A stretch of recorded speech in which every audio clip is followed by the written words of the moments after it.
welcome to the Tennis IQ podcast. I'm Josh Berger.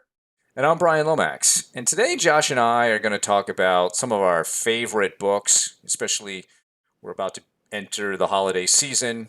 And, this is perhaps a time where you're thinking of giving some gifts. Maybe give a gift to yourself. There's nothing wrong with that. And books are often a great way to, help enrich somebody else's life, especially if there are tennis players in your life or, again, giving something for yourself. And so Josh and I, we each put together a list of 5 books that we think would make great gifts, either, like I said, for you or someone that you know is a tennis player. And I think these books, as we go through them, you'll notice there's a mix of not just focusing on tennis, but focusing on some other aspects that go into great performance when it comes to tennis. And so we'll go, even though I don't think we've listed them, Josh, in terms of like best, books. So I think they're just basically 5, but we'll go sort of 5, 4, 3, 2, 1, and we'll end up with our number ones, and then we'll see how that goes. So why don't we start with you, Josh? What gives maybe the number 5 book on your list that people should look into this holiday season? All right. So my I guess number 5 or my first book on my list is definitely one of my all-time favorites as it relates to the sport of tennis, but actually is the book that got me interested, or part of the reason that got me interested in the mental side of tennis and helped me really recognize how much of an importance the mental side of the sport plays in ultimate success, and that's Winning Ugly by Brad Gilbert. And this is a book that I've reread a number of times. My copy at this point is totally dog-eared and ragged at some parts, and it just really shows how tennis players can, using the strokes that they currently have, can best utilize those strokes, whether that means how to utilize your strengths to the opponent's weaknesses, whether that means being prepared for a match. There's a whole chapter on making sure your bag is packed and making sure you're doing everything right. Even about playing certain types of players, as well as some of his experiences playing some of the best players in the world. He reached number 4 in the world, and I think even he would admit that he didn't have maybe the world's best strokes, but through a focus on the mental side of the game, through a focus on doing the little things right, managed to have an outstanding playing and coaching career. So that's my first book, Winning Ugly by Brad Gilbert. So I like that one. I think that's a good selection, Josh. And one of the things I liked about that book was the notion of the 2 notebooks. Yep. Right. One, which is like a training journal that you're using for an improvement. And then the second notebook is like your scouting report notebook and taking notes on everybody you play. And I think that's also a valuable, tip from that book. And you're totally right about Gilbert. And I like him admitting probably that his strokes weren't the greatest. I remember, I don't know if it's in this book. There's somewhere I read this, that his college coach gave a very brief scouting report on him. And it said something like, good forehand, decent serve, no backhand, wins matches. Yep. I think I got that right.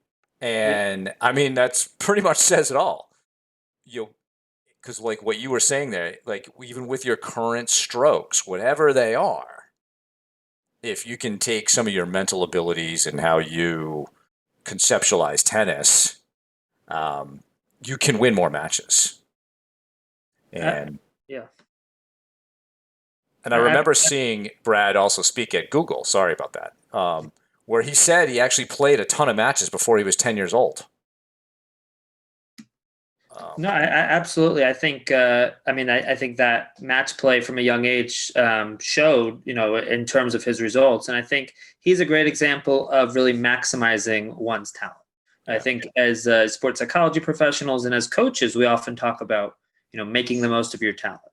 We've had other discussions in the past where, somebody's best or somebody making the most of their talent might be them becoming number 1 in the world. Or for somebody else, that might mean being, number 50 in their town.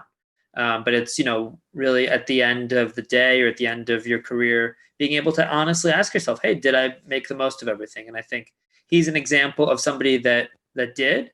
So I think that book certainly provides a lot of insight for how to maximize your talent, how to go about, doing the little things right in terms of both on the court and off the court, in terms of playing your best tennis, and also in terms of, as we've talked about much on this show, making life as difficult as possible for your opponents. I think a lot of players from that era would say that he probably made life as about as difficult as possible when he was on court. Yeah, for sure. All right. There's your number one for our first book selection.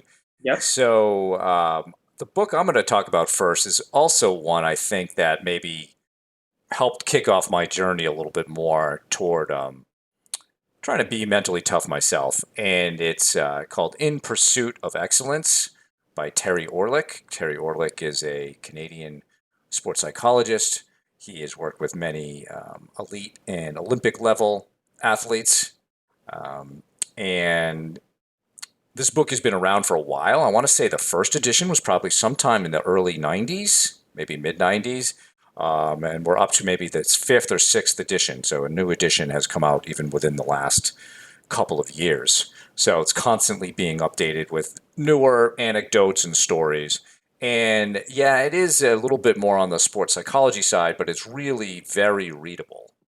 And one of the things that Orlick presents in there is what he calls the Wheel of Excellence. It has 7 different components to it that I think, and then, the chapters essentially go through those components. And so I'll just read off what the components are. So it starts off in the middle of the wheel with belief and commitment. Really, everything is kind of feed into one's belief, and that's about confidence, I think. And then your commitment to your sport. And then, really, in no particular order, talks about full focus, distraction control, positive images, mental readiness, which we talked about with Steve Walker, and then constructive evaluation. So if you want to get into something that's very evidence-based, sports psychology perspectives, that is also not a textbook. You're not reading some, sort of dry, heavy textbook. This is a great starter book to from a general sports psychology perspective. I don't know, Josh, if you've read that book or came across it in your master's studies at all.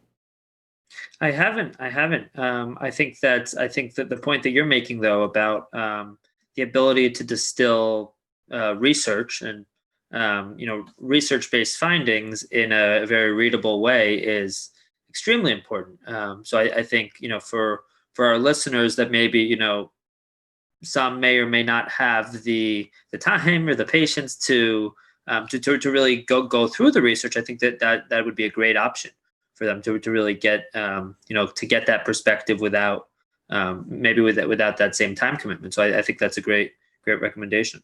Yeah, and there are a lot of exercises in there that you can do, and even if you're a sports psychology practitioner, it's definitely worth reading. I have taken some exercises from there and used those with athletes as well. So highly recommend that, and he's a very credible person in the field. Right. All right, so I'm going to do my second book, Josh, and then we'll go to you for your second one.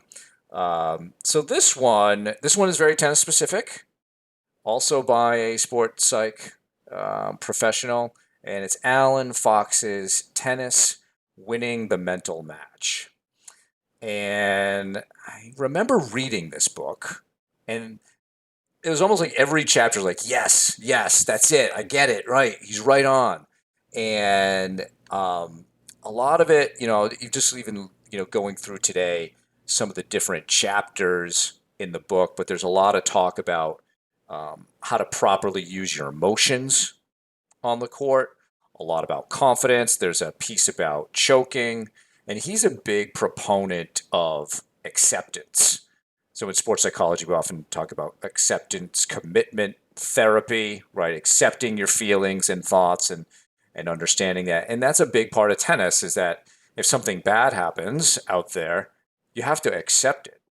It happened. You're not going to be able to change it just by thinking harder about that. Maybe that let cord that just dribbled over. That is upsetting, and it's, understandable to be disappointed by such a thing, but we have to accept that it happened and then move on to that. And so a big part of the book is a lot about accepting those things. And then it ends up with the discussion of the psychology of doubles, which may be of interest to a lot of our listeners. Many people, doubles obviously very popular, doesn't get as much sort of media coverage, at the elite level that singles gets, but the majority of people who are playing, at clubs or at a club level, lots of leagues are very doubles oriented. So I know you probably get asked for this type of content all the time, Josh, about, what should doubles players be thinking about? How should they talk to each other? And we did a podcast on that. So I think that would be that could be a valuable chapter for many people. But Alan Fox, for those who don't know, like I said, he's he's got his PhD in sports psychology. He actually was a quarterfinalist at Wimbledon in the 60s, and he was the men's tennis coach at Pepperdine for many years when they had a very successful program. One of his players that played under him was Brad Gilbert, in fact. Yes. I think for 2 years, right? Because I think Brad may have gone to a junior college at first. He did under Tom Shivington, I think, was Yeah. the coach. Short Hills, possibly. Okay. We'll have to fact check that. Okay. But no, that's I think a great suggestion. Alan Fox definitely is a great combination of a sports psychology practitioner and coach at very high D1 level, and as you mentioned, played on the professional tour with some great results as well. So actually, one thing I'll add about him, I'm a Facebook friend of his, and every time after a big match, maybe it's a Grand Slam match, when the later rounds, he'll write up a long, detailed piece about what, in his view, happened in that match. So he certainly still has his head very much in the game, and gives a great sports psychology perspective also of the sport of tennis from somebody who certainly has a ton of experience in the field. Well, I will jump into to my second pick, which is also a tennis specific one. This is a book we've talked a good amount about on this show in the past. It's actually, I believe, the best-selling tennis book of all time. It's from the 70s. It is The Inner Game of Tennis by Tim Gallwey.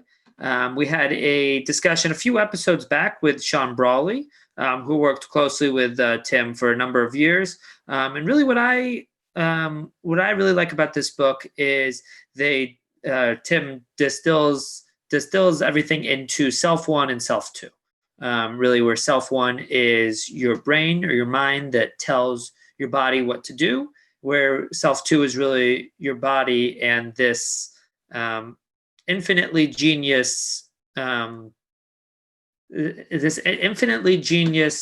way of doing things that we simply just have to get our mind out of the way of. So, and what I found this book to be particularly helpful with my own game was helping to quiet the mind. So trying to silence self one or trying to quiet self one to simply let self two, the body, do what it knows how to do.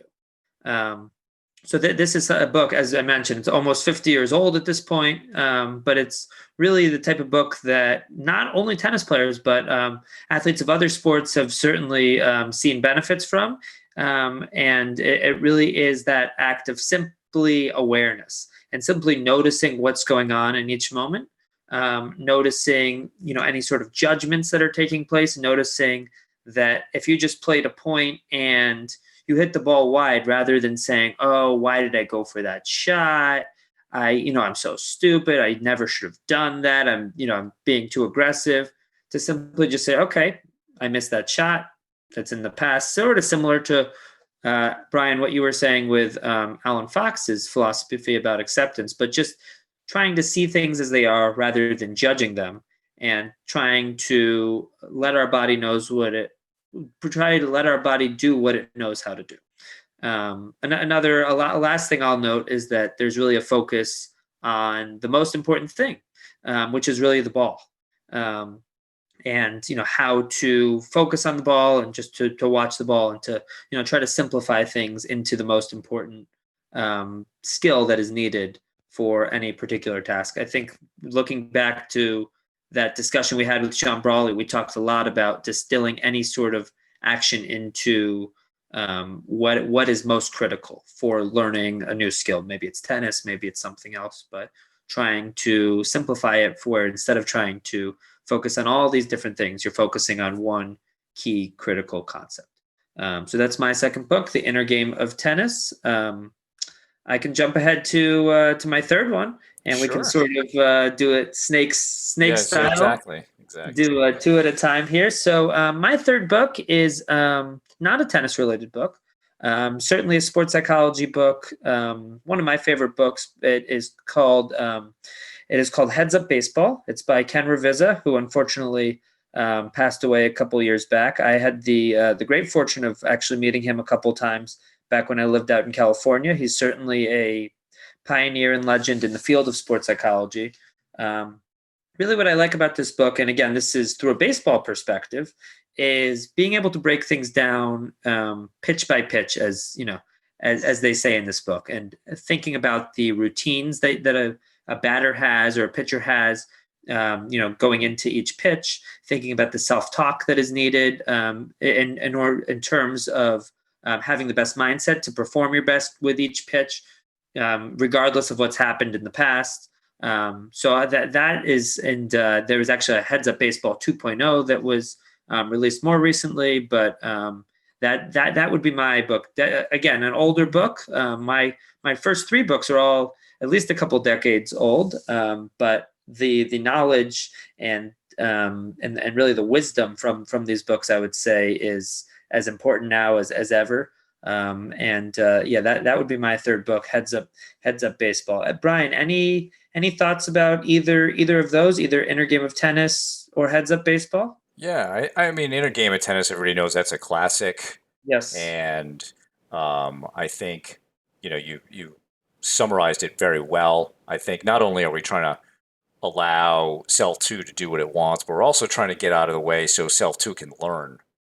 And, Yep. Sean Absolutely. Brawley talked to us a lot about the natural learning process. And so Self 1 can get in the way of that. I also think that's an interesting book for coaches to be looking at in terms of, let's say, how you run lessons. Are you talking too much? Are you providing too much information, which is really going to have to make the player engage Self 1, Yep. right? So I think that's a useful thing for coaches to think about. And I'm really glad you brought up Heads Up Baseball. I think there are many parallels between baseball and tennis. Pitching, a pitcher and a hitter is very similar to a server and a returner. Um, and in fact, when I was working at Bryant a few years ago, um, we actually had a discussion with the baseball coach there, who's since moved on, but talking about the routines that batters have at the major league level. And there were some things that we actually pulled out of that discussion that we decided to change in how we return in tennis. And it actually helped the players essentially step up their execution rate. They made more returns based on some of the information that we got from a baseball coach. So the reason I'm glad that you brought it up is that whether it's baseball or some other sport, we shouldn't be afraid to read books from other sports because you may get ideas out of that. And I was reminded about this recently because I'm a huge hockey fan. I have always been a huge hockey fan, and going back, into the 70s. And I remember back then, and certainly into the 80s, that the Soviet hockey team was really, really good. And the guy who's really the father of Soviet hockey was named Anatoly Tarasov. And he has this whole philosophy of leadership. And one of his points of leadership was to learn from other sports about how to train and how to compete. So he had really interesting ways of training, Soviet hockey players through the 50s and 60s. He eventually had a falling out with the Soviet sport sort of central committee there, and a new coach was put in. Most people would be more familiar with through the 70s and 80s, Viktor Tikhonov. But Tarasov was very creative in how he trained players. And so Heads Up Baseball is great. I think reading golf books is another thing because we can get a lot out of the post-shot and pre-shot routines that golf players use. So there's that. I've talked in the past about fighting sports. Tennis is a fighting sport, so there might be parallels there. So I'm glad you brought that book up. I do have some baseball books on my bookshelf. Don't have Heads Up Baseball, but I probably will add that to my library. All right. So what am I on? Number 3, I think. Yep. And I know this is a book. This is not a tennis book, but this is a book about, I would say, becoming, striving for success. And I know this is a book that you have read, Josh, because you actually did a webinar on it. And it's Atomic Habits by James Clear. And essentially, and you can jump in here because I know you've done the research on the book. But I think essentially what Clear is doing here is helping people understand that success is actually built on systems of small daily habits. And that he really puts an emphasis on building systems in your life as opposed to being hyper focused about goals. Systems actually lead to achievement.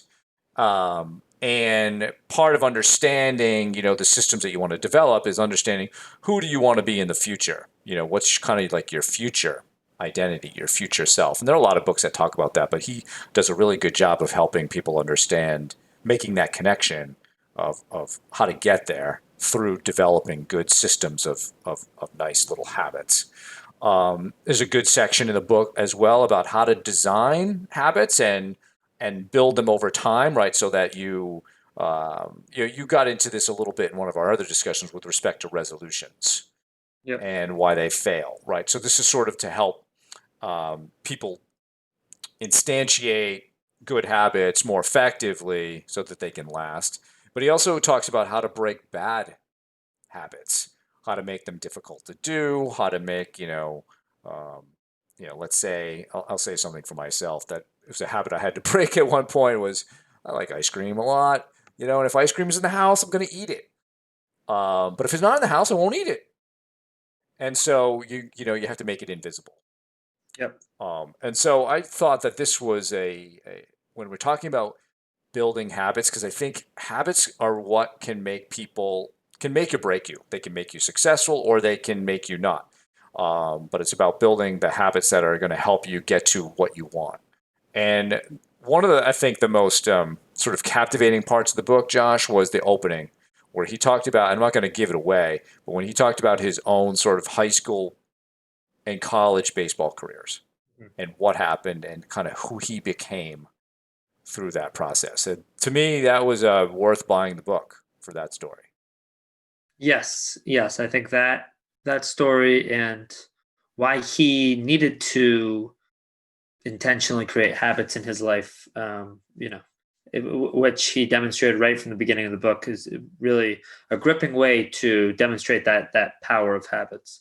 I love that summary. A couple things that I would also point out is just that compounding effect of these small habits that you do on a daily basis, where maybe it's 1% better that you get at something, and that over time that these small little habits and make a huge impact. I mean, in sports psychology, oftentimes we talk about goals, and what's really important is being able to break those down into those smaller process goals and really into those routines, and developing systems in order to accomplish those on a regular basis, and in order to frankly make those as easy as possible to adhere to. Where maybe you want to get into running and you think, okay, how can I make this as easy as possible to to run every day. Okay, I want to get my shoes out in a way where I see them and I'm reminded of them. Maybe I want to, put out my clothes, in a place where I'll see them right as I wake up. So when that alarm goes off, I see those clothes and see those, see those running shoes, and I'm instantly reminded of it. So how can we make those new habits, easy to start adhering to? Last thing I'll add is sort of you talked about bad habits compared to good habits, and one of my takeaways is, why is it harder to break? Why is it easier to develop bad habits than good habits? And really, the point that he was making is that bad habits have an immediate impact. Where you eat that ice cream or whatever it is, you eat that bag of chips, and you have that immediate positive impact. It tastes great. Maybe if it's ice cream, you get that sugar rush. Where something like starting a workout routine is going to take longer. It's more of a delayed gratification. And in the immediate impact, it might be very uncomfortable. You haven't worked out in a while and you start lifting weights and you're sore. So in the immediate impact, it's maybe more negative compared to eating that ice cream or that donut. But I think that's a big reason why it can be challenging to start new habits, to start new positive habits compared to some of these negative habits that we start to fall into. But no, as you said, this is certainly one of my favorite books in terms of improvement, self-improvement, and in terms of starting these habits that ultimately lead to these goals that we as sports psychology professionals love to talk about. Yeah. And I think, the word atomic also, you said making it easy, but also, let's say you're going to start that new running regimen. Um, don't plan to run 5 miles on the first day. Perhaps it's 1 mile or even shorter, something, so that you're not discouraged. Absolutely. Um, even if meditating, all right, meditate for 2 minutes. That's don't commit to an hour or something like that, where you'll just basically drop off, and then you can, as you said, build on the compound effect of that. Right. All right. Good. So that's I think, like you said, is a good self improvement book, and one that people should definitely look into as they build systems to make themselves mentally tougher, better tennis players. A lot of great ideas that you can come up with to help with that. The next book on my list is really more of a philosophy book. This is a book I read several years ago as I was getting more interested in philosophy as a topic. And this is Ryan Holiday's The Obstacle is the Way, and really tapping into sort of ancient Stoic philosophy. This was a book that also several NFL teams, including the New England Patriots and Seattle Seahawks, they all read this book.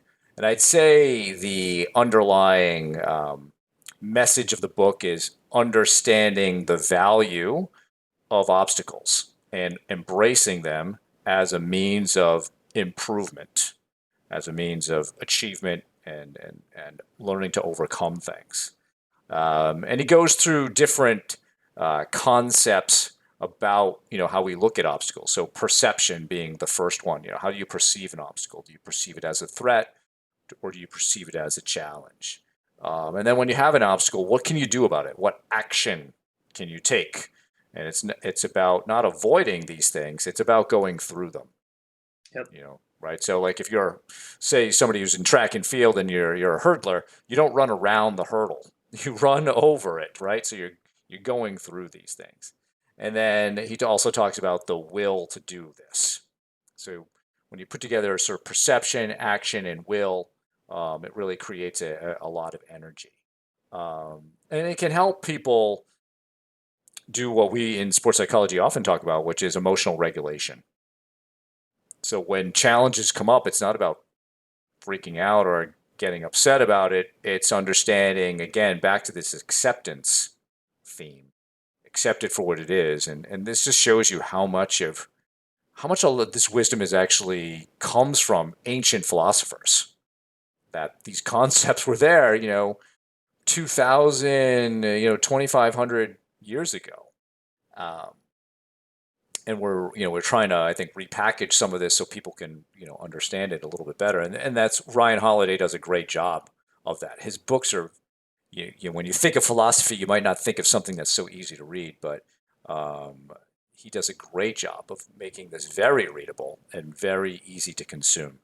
And there's even a part in there about focusing on the process and just doing that over and over again and understanding that obstacles are a part of it. So we shouldn't want to avoid obstacles. We should understand that they're necessary, a necessary means actually of becoming the best that we can become. So from a tennis perspective, um, let's embrace that difficult match. Let's embrace in a way being down break point, because if I'm able to take it on in that regard, I'm probably going to be more successful. I'll learn from that. Even if I don't succeed in that moment, I'll learn from it and I'll get better and better and better. So I just think it's his other books I would also recommend, but I think this is the best one to start with. So Ego is the Enemy would be a nice follow up to this. And in his more recent book, Stillness is the Way, or Stillness is the Key, um, would be great. Absolutely. Yeah, great recommendation there. One other takeaway that I had from that book and from Stoic philosophy in general is really this, and it goes back to a sports psychology concept as well. Is this concept of controlling the controllables is not a new concept whatsoever. Where as you said, 2,000, 2,500 years ago, people like Marcus Aurelius were talking about, focusing only on, on that can be controlled, and, only that over what you can really have an impact on, where it's so easy to get caught up and wrapped up in all these things that ultimately are out of our control and we can't really influence. So I think these ancient philosophical writings are a great reminder of some of these keys that I certainly, and I'm sure you do as well, talk to players about on a daily basis. And I think, as you said, Ryan Holiday has a great way of repackaging some of that ancient wisdom in a way that's much, that's very readable and very applicable to daily life. Um, so yeah, I can jump on to my fourth book, which is by Jonathan Fader, and it is Life as Sport. This book, which is a little bit newer than a few of the others that I had on my list. What I really like about this book is he goes through many of the core mental tools that we as sports psychology practitioners use. Things like self-talk, things like routines, things like visualization, and others. And what I like about it is he discusses them using examples from professional athletes that have utilized them and achieved greater success through utilizing them, but really explains how these can be used outside of sport as well, and being able to see life as a sport and see whatever you're pursuing as life in life, going about it in that same process as a great athlete would go about that process in their own life. So I found that this book was a great way of, as we talked about with some of these other books, really distilling some of that research and making it very applicable to somebody maybe that's not even an athlete at all. So I actually found, with certain family members that weren't into tennis or weren't into sport as much, that this book really introduced them to this topic of sports psychology. And I think for people that are tennis players and coaches, certainly it's a great book for getting a better understanding of these concepts, of these mental tools, but also how these can translate to mental skills and how they can really make an impact on the athletes that you're working with. So I think it definitely a great book for coaches, and also for athletes to help to understand the impact that these mental skills can make. I think that's great also for, just try to take it to other contexts, because I've often said that, life is performance. Yep. Sport is performance. And, even sports psychology is being rebranded as sport and performance psychology. And so these things definitely translate. And I think for our fifth book each, we're going to have the same author, Jim Loehr. And several years ago, Jim Loehr and Tony Schwartz wrote an article for Harvard Business Review called The Making of a Corporate Athlete. And it was all about translating that. And then he ended up creating a program at the Human Performance Institute that was geared towards corporate athletes. So they would have people from companies come down essentially for a 2.5-day retreat and go through, probably a lot of things that are in the Jonathan Fader book, but definitely in the things that the book I'm going to talk about, which is Jim Loehr's The Only Way to Win. And a lot of this is sort of challenging the idea that success is all about goals and winning. And it's much more about mission-driven activities, understanding who you're becoming, and developing and competing with character. And I really like that. And there's a line in there from Dan Jansen, the U.S. speed skater, who said, if you're using sport to make yourself a better person, you're already a success. Which made me think about, one of our first episodes, Josh, with Brian Barker, which a lot of that was about being the best person you could be. And sometimes I think that gets poo-pooed a little bit in sports, that it's all about winning. And this book really talks about how it's not. And that having a mission, but also being sort of engaging with the ethical side of your character, meaning respecting others, having patience with others, fairness, justice. Sport is a great place, actually, to practice those skills. And, at the end of our career, we don't want to just be looked at as someone who, fought hard and won a lot of matches. That doesn't say a lot about who you were as a person. But if you could do that along with he was someone who she was someone who respected everybody, it was fair and patient, those types of things, basically in terms of how you treat people, that is really, really important. And so there's a lot of sort of the, translating that into different contexts. So this book isn't necessarily a sports book. I think it was really directed a lot at business leaders, although just like the Jonathan Fader book, probably there are a ton of sports examples used throughout the book, so people can put it into whatever context that they want.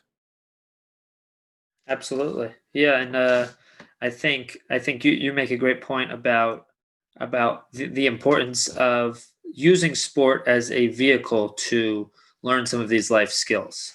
I think particularly junior athletes, that's one thing that I think needs to be emphasized during that development process, and really with all athletes, frankly, that we're not just playing just to win.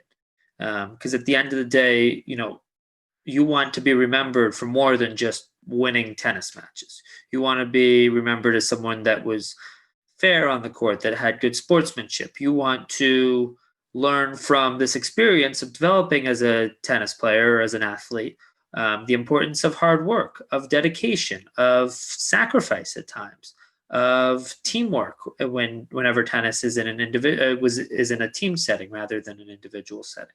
So there really is a ton to be learned from our sporting experiences if viewed in the right context. So I think Jim Loehr, and again, my fifth book is also by him.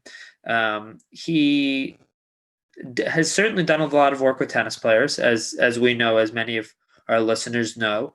But both of these books are not specific to tennis, and yours isn't even necessarily specific to sports. Mine is more on the sports side. Is definitely on the sports side, relates to mental toughness and really physical toughness as well. It's called The New Toughness Training for Sports. And he really talks about this, breaks down this concept of mental toughness, and also ties in physical toughness as well. And this is a concept that I know we've both talked a lot about. I did my master's dissertation on this topic, and this is a mental toughness can sort of be a buzzword at times where what does that really mean? Does that just mean to tough it out? Does that just mean to to stay emotionally tough? What does that really mean? But really, this concept of being resilient and being able to handle whatever life throws at you, while competing on the court, off the court, whatever it may be. So this, I really, really love this book, and I think it's a great reminder to us all that this concept of toughness, and I within sports, it's particularly within tennis, it's often referred to as mental toughness, is one of the keys to success, but not just because it means sort of being hard at all moments, but it's sort of, to me, more about being flexible, being able to be resilient and being adaptable to whatever is thrown at you in any moment. Maybe that's during a match when you're dealing with somebody who is cheating on their line calls, or you think they're cheating, or maybe it's on a windy day or particularly sunny day, or there's fans that are getting in your way or annoying you or whatever it is. But that concept of toughness is being able to withstand whatever is happening, whatever is being thrown at you, and being resilient enough to take that in stride and to still perform at a high level regardless. Yeah. Well, Yeah. yeah, I think we should also look at the title there, Josh, because even Yes. though it says new toughness training for, it's not new. It's Right. that book is probably, I think the first edition was in the '80s, but that the new one might be from the early '90s. Yep. And it another great readable book, similar to Terry Orlick's. And definitely a one highly recommend that one. But it just shows like what a pioneer Jim Loehr was. He was truly ahead of the curve on many of these things. I mean, his research on the in between points routine, was done in the '80s. Yep. The DVD, or actually at the time it was a VHS tape, the 16-second cure was released in 1989. That was my senior year in college. I could have used it a little bit earlier. Um, so that's what I like about him. And I actually did, I don't know if you've done his course. He has like a mental toughness training certification. It's like a 2.5 day course down in Lake Nona, or where somewhere near Orlando. And it's totally worth it. It's quite good. So yeah, just a sort of a giant of the tennis and sports psychology world. So yeah, love that book, and I think tennis players, because Loehr is so into tennis. I think he actually at one point was even like a 5-0 player himself. And they had a bit of a little academy at the Human Performance Institute. There's a lot of tennis in his background.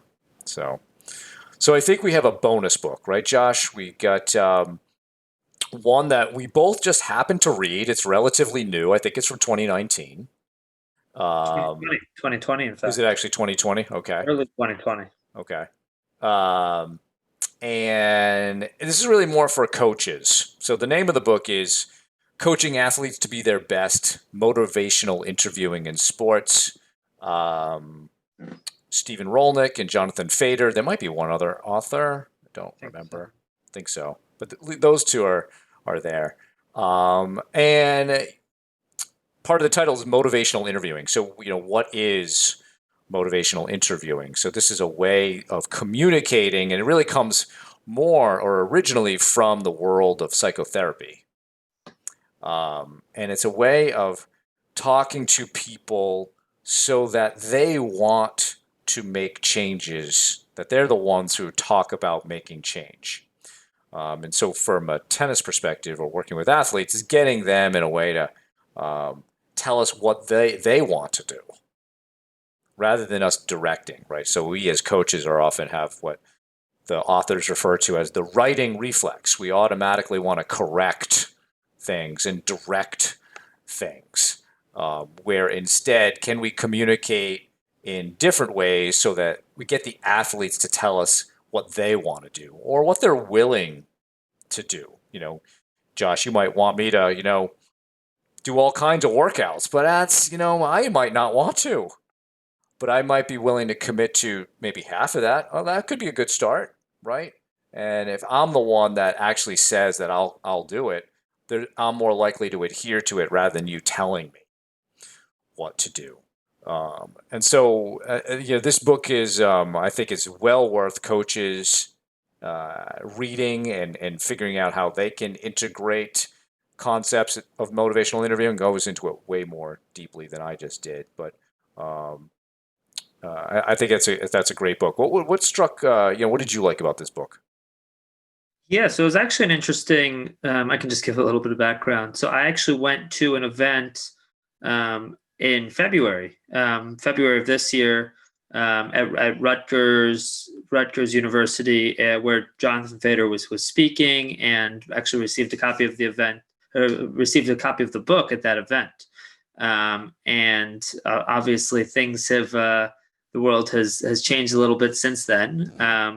And what I would say from that book, what I really took away is that this concept. I think this sort of ties into this concept of overcoaching or trying to talk too much at times. And Brian, you brought up the point about coaches, who I put myself in that same category. I would say many coaches, maybe most coaches, at times feel like they have to say everything and maybe talk too much at times. Where best practices at times is, rather than saying too much, letting the athlete find solutions and figure things out on their own. And I think what this book really helps coaches do is communicate with athletes in a way where, rather than trying to help them make change by telling them that this things have to be done a certain way, to instead try to ask questions, trying to find out why they're doing things the way they currently are, trying to help them make improvements on their own terms, I would say, rather than trying to write it and telling them, this is the way things are done, this is our one size fits all approach here. But instead, through questions, through having a little bit of a softer approach, I would say, helping them to find those solutions on their own. And as you said, when people commit to things on their own, and it's of their own volition, really their own idea to make that change, they're much more likely to adhere to it. So I, in comparison to many of our other suggestions, certainly a much more recent book. And I would say this concept of motivational interviewing fits great into the field of sports, particularly for coaches. All right. Well, that is our show for today. For more on today's show, you can check out the show notes, where we'll have some links and some our list of the our favorite books. If you have any feedback or questions for us, please send us an email at tennisiqpodcast@gmail.com. You can also use the Twitter hashtag TennisIQ, as well as check out our Instagram profile, which is Tennis IQ Podcast. Additionally, you can subscribe to our show on your platform of choice, podcast platforms, which include Spotify, Apple, Google, and you can also subscribe on YouTube as well, so that you will be notified of new episodes. Thanks again for checking us out, and we will talk to you soon.